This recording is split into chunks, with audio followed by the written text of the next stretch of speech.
I like the look of the Tervigon and have heard good things about its performance on the battlefield.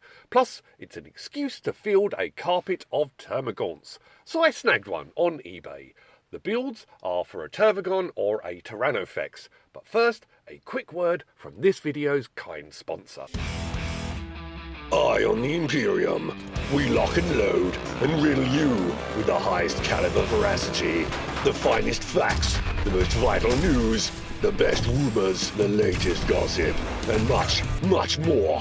In this month's episodes, we hit the hard topics, and we hit them hard. Ivrain and Gilliman, just comrades in arms, or is there something more? We delve deep into these rumors.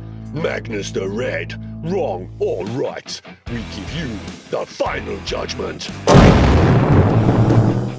The Golden Throne, 10 fascinating eldritch facts that even the Adeptus Custodes don't know. The Sensei, sons, heirs, or just plain heretics. The Black Rage, are the Blood Angels now a liability? The Lost Primarchs, where are they? Who is likely to return and what sort of reception will they receive? The Primaris, test tube space marines of dubious and uncertain origin. Can we trust them? Heretical facts, treasonous truths, an outrageous opinion dripping from every page. Don't let the Inquisition catch you with a copy. Subscribe now and mention this channel to get 2 extra months on an annual subscription. Okay, it was nice out when the model arrived, so I decided to soak up some sun and do the prep work outside during my lunch break at the office. First up, grabbing the wire cutters and snipping off all the bits from the sprues, and then grabbing an X-Acto, I started dragging it against the mould lines to smooth things out. There aren't that many distinct ones, but there are a lot of parts, mostly because the large weapons come in several pieces, and so there's a bit of work to be done now. On to assembly. Clap the tail together, then the main torso, the outside sections first, and then inserting the ranks of vents along the main spine. There's a bunch of vents, and it's kind of tricky, as it's not super obvious how it comes together, even with the instruction booklet. On goes the carapace, assemble and add the legs, and then assemble the heads. The Tervigon head has a bunch of weird mandibles, the Tyrannofex is just 2 pieces, like a Carnifex, that you slap together. The long, spindly forelegs, I don't like them on the ground. They don't seem load-bearing to me. I want them in the air a little, like it is rearing up or in a gallop. I reckon the rear legs are doing the work and are strong enough to support it all, but we'll see. Then, on to starting to assemble all the weird but awesome chunky heavy weapons. They have some great detail, and in general, they just look, well, awesome. Now, this was actually a shame. I really like the look of these Tyrannofex big bazookas, but it soon became apparent that this wasn't going to work. From putting together the Termagaunt producing gestation sack, it's clear it doesn't slot into place, but rather claps and locks onto the ribs, embracing them. It is kind of feasible to cut away some of it so you can slot it on and magnetize, but it's going to scratch at the paint and just won't look as good as if you did the genuine build. Or I could use some blobs of green stuff on the bottom seam so I can add magnets on the inside to clap the 2 halves together so they hold onto the ribs. But then that seam is going to be rather obvious, and even though it'll be subtle, I'd rather it just looked good.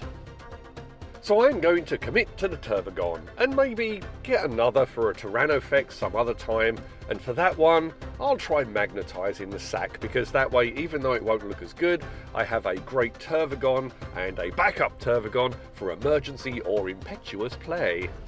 I added the baby Termagaunts and moved on to the very minor magnetizing, that is, swapping out the talons for the crushing claws. Dropping a magnet onto a drill bit to determine which size will work, I then drilled into the arm socket and made a small pit. I added a drop of superglue, plopped a magnet in, and manoeuvred it into position using the wooden rear end of a brush.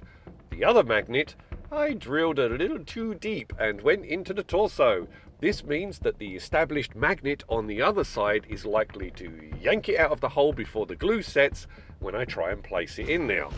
Solution: leaving the magnet on the drill bit, I popped it on my lockpick satchel and left it to dry, the bit offering far more to hold onto than the distant magnet.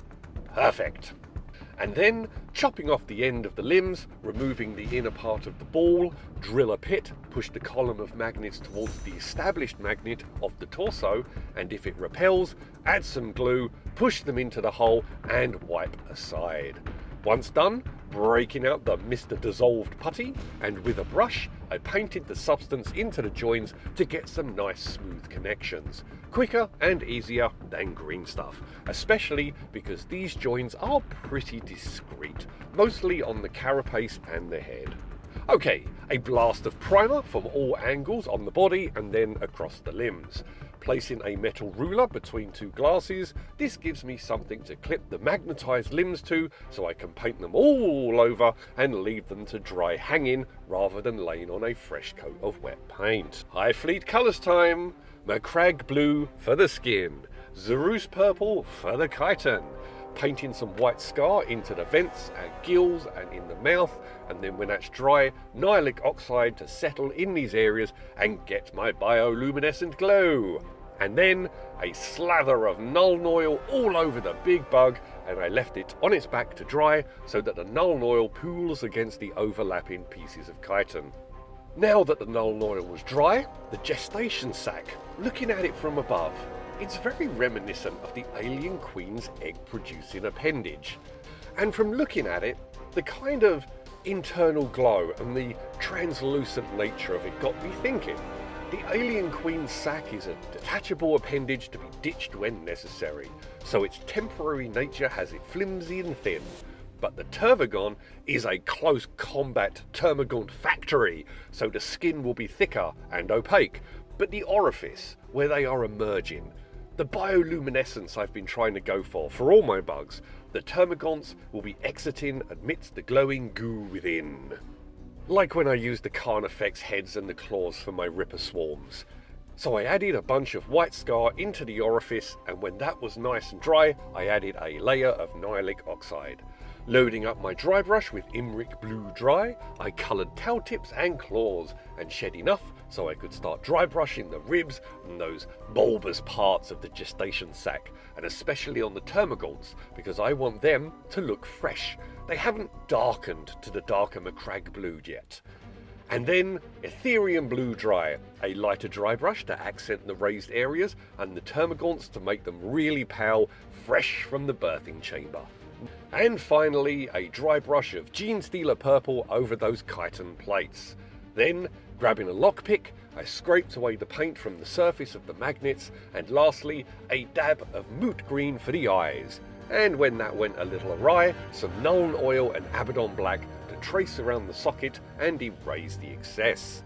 Grabbing the small weld slate and stone, I superglued some 1/4-inch chunks around the base, and then after painting some Elmers around the rest, I sprinkled on the 1/8-inch gravel, pushing it in so that it's attached and let it dry. There's already the gooey, nasty emerging Termagaunts, so I'm going to omit my customary dissolving biomass on the battlefield for this one. So here's the Tervigon, stomping across the land, surrounded by a swarm of Termagaunts, each ready to throw itself into the path of incoming fire. The creature constantly generates more of these lesser forms, the beasts pouring from its pulsating gestation sac, and as they slap to the ground, the synaptic link generated by the Tervigon rouses them into activity and has them join the horde. But the Tervigon is more than a mobile birthing factory. It is also a psychic beast and a ferocious close combat organism, armed with potent crushing claws or brutal scything talons, with which it can conduct ferocious strikes or devastating sweeps.